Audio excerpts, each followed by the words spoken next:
In the summer of 2015, Europe experienced the highest influx of refugees since the Second World War. Why? The main reason is that Syria has become the world's top source of refugees. Syria is located in the Middle East, an ancient, fertile land settled for at least 10,000 years. Since the 1960s, it's been led by the Al-Assad family, who have ruled it as quasi-dictators until the Arab Spring happened in 2011, a revolutionary wave of protests and conflicts in the Arab world that toppled many authoritarian regimes. But the Assads refused to step down and started a brutal civil war. Different ethnicities and religious groups fought each other in changing coalitions. ISIS, a militaristic jihadist group, used the opportunity and entered the chaos with the goal to build a totalitarian Islamic caliphate. Very quickly, it became one of the most violent and successful extremist organizations on earth. All sides committed horrible war crimes using chemical weapons, mass executions, torture on a large scale, and repeated deadly attacks on civilians. The Syrian population was trapped between the regime, rebel groups, and the religious extremists. A third of the Syrian people have been displaced within Syria, while over 4 million have fled the country. The vast majority of them reside now in camps in the neighboring countries who are taking care of 95% of the refugees, while the Arab states of the Persian Gulf together have accepted 0 Syrian refugees, which has been called especially shameful by Amnesty International. The UN and the World Food Programme were not prepared for a refugee crisis on this scale. As a result, many refugee camps are crowded and undersupplied, subjecting people to cold, hunger, and disease.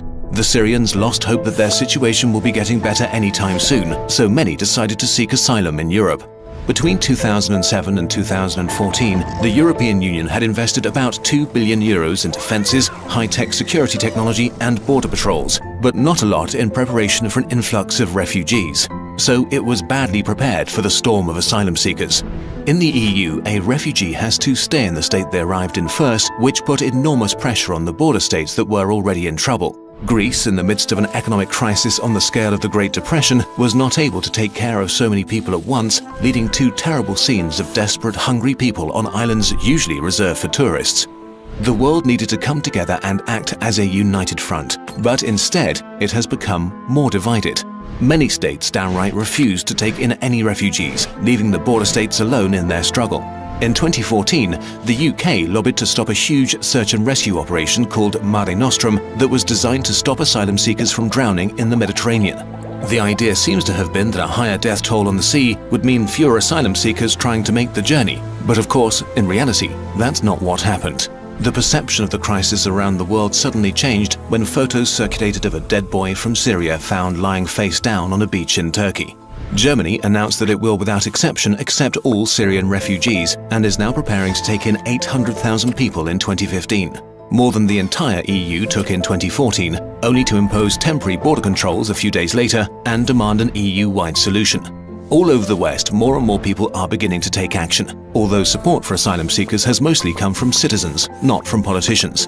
But there are fears in the Western world: Islam, high birth rates, crime, and the collapse of the social systems.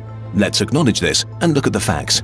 Even if the EU alone were to accept all 4 million Syrian refugees and 100% of them were Muslims, the percentage of Muslims in the European Union would only rise from about 4% to about 5%. This is not a drastic change and will certainly not make it a Muslim continent.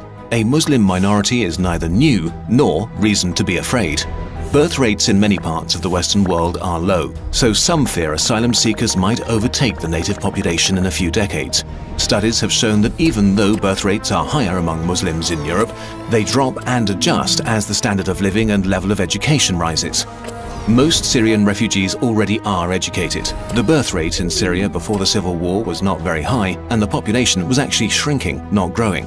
The fear that refugees lead to higher crime rates also turns out to be wrong. Refugees who become immigrants are less likely to commit crimes than the native population.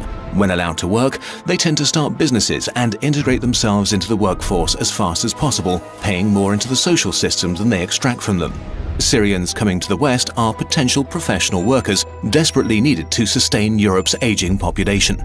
Also, refugees traveling with smartphones has led to the misconception that they're not really in need of help.